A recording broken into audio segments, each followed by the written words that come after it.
ഇന്ന് കർക്കിടക വാവ് സ്പെഷ്യൽ അടയാണ് നമ്മൾ ഉണ്ടാക്കാൻ പോകുന്നത്. അതിനായി നമ്മൾ നല്ലോണം പാവ് കാച്ചിയ പോലെ തിളച്ച് വരുന്ന നമ്മുടെ ശർക്കരയ്ക്കകത്തേക്ക് തേങ്ങ ഇടുക. എന്നിട്ട് ഈ തേങ്ങ ഇങ്ങനെ സോട്ടേ ചെയ്തിട്ട് ആവശ്യത്തിന് ഉപ്പൂടെ ഇതിനകത്ത് ഇട്ട് കൊടുക്കണേ, ഒന്ന് ബാലൻസ് ചെയ്യാം. അതിനകത്തേക്ക് നമുക്ക് ഇഷ്ടമുള്ള സാധനങ്ങൾ ആഡ് ചെയ്യാം.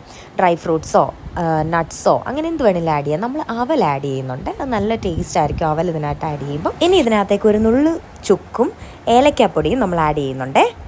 ഇതെല്ലാം കൂടെ ആഡ് ചെയ്ത് നല്ലോണം സോട്ടേ ചെയ്ത് വെക്കണം. അങ്ങനെ ഇത് നല്ലോണം ഇതിനകത്തേക്ക് പിടിച്ച് നമ്മൾ ഈ തേങ്ങയാണേലും അവലും എല്ലാം ഈ ശർക്കരയ്ക്കകത്ത് കിടന്ന് നല്ല പരുവാകും. ഇനിയാണ് അടുത്ത സ്റ്റെപ്പ്. എന്നിട്ട് നമ്മൾ അരിപ്പൊടിക്കകത്തേക്ക് ആവശ്യത്തിന് ഉപ്പിട്ടിട്ട് ഇത് ചൂടുവെള്ളത്തിൽ നല്ലോണം കുഴച്ചെടുക്കുകയാണ്. അത് നല്ല ഇതിൻ്റെ കൺസിസ്റ്റൻസി എങ്ങനെയാണെന്ന് പറഞ്ഞാൽ നമ്മൾ ഇലയിലിട്ടിങ്ങനെ പരത്തി എടുക്കുന്ന രീതിയിലുള്ള ഒരു പ്രത്യേക കൺസിസ്റ്റൻസിയിൽ ഇത് കുഴച്ച് നല്ല അടിപൊളിയാക്കി എടുക്കുകയാണ്. ഇനി നമ്മൾ അതിനകത്തേക്ക് ഒരു ഇച്ചിരി ഈ പാവ് കാച്ചി അതുകൂടെ ആഡ് ചെയ്യുന്നുണ്ട്. അതായത് ശർക്കര ഉരുക്കിയതുകൂടെ നമ്മൾ അതിനകത്തേക്ക് ആഡ് ചെയ്യുന്നുണ്ട്. എന്നിട്ട് അത് നല്ലതായിട്ട് ഒന്നുകൂടെ ഇളക്കി അത് നല്ലൊരു പരുവത്തിലേക്ക് എത്തിയിട്ടാണ് അത് ഇറക്കുന്നത്.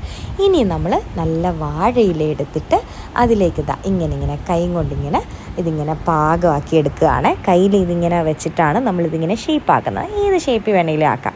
എന്നിട്ടാണ് അതിനകത്തേക്ക് നമ്മൾ ഈ റെഡിയാക്കി വെച്ച ഫില്ലിങ് ആഡ് ചെയ്യുന്നത്. ഈ ഫില്ലിംഗ് എല്ലാം എല്ലാത്തിനകത്തും ആഡ് ചെയ്ത് കൊടുത്തതിന് ശേഷം ഇതിങ്ങനെ തിരിച്ചു മടക്കും. അതായത് ആ ഒരു സൈഡിലേക്കാണ് നമ്മൾ ഫില്ലിംഗ് ആഡ് ചെയ്യുന്നത്, അപ്പുറത്തെ സൈഡ് ഇങ്ങനെ മടക്കി കൊടുക്കും. നിങ്ങൾക്ക് എല്ലാവർക്കും അട ഉണ്ടാക്കാൻ അറിയാം, എന്നാലും അറിയാൻ വയ്യാത്തവർക്കായിട്ടാണ്. എന്നിട്ട് നമ്മൾ ഇഡ്ഡലി പാത്രത്തിലോ ആവി കയറ്റാൻ പറ്റിയ ഒരു പാത്രത്തിലേക്ക് വെച്ചിട്ട് ഇത് ആവി കയറ്റി എടുക്കുകയാണ് ചെയ്യുന്നത്. സിമ്പിളാണ്, പക്ഷെ ഭയങ്കര ടേസ്റ്റാണ്. കർക്കിടക വാവിൻ്റെ സ്പെഷ്യലായിട്ടുള്ളൊരു വിഭവമാണിത്. എല്ലാവരും ട്രൈ ചെയ്ത് നോക്കണം. ഇത് ട്രൈ ചെയ്യാത്തവർ തീർച്ചയായിട്ടും ട്രൈ ചെയ്ത് നോക്കിയിട്ട് നിങ്ങളുടെ അഭിപ്രായം പറയണം. അതേപോലെ നമ്മുടെ വീഡിയോസ് ഇഷ്ടപ്പെട്ടെങ്കിൽ നമ്മുടെ ചാനലൊന്ന് സബ്സ്ക്രൈബ് കൂടെ ചെയ്തേക്കണേ. അപ്പോൾ ബായ്.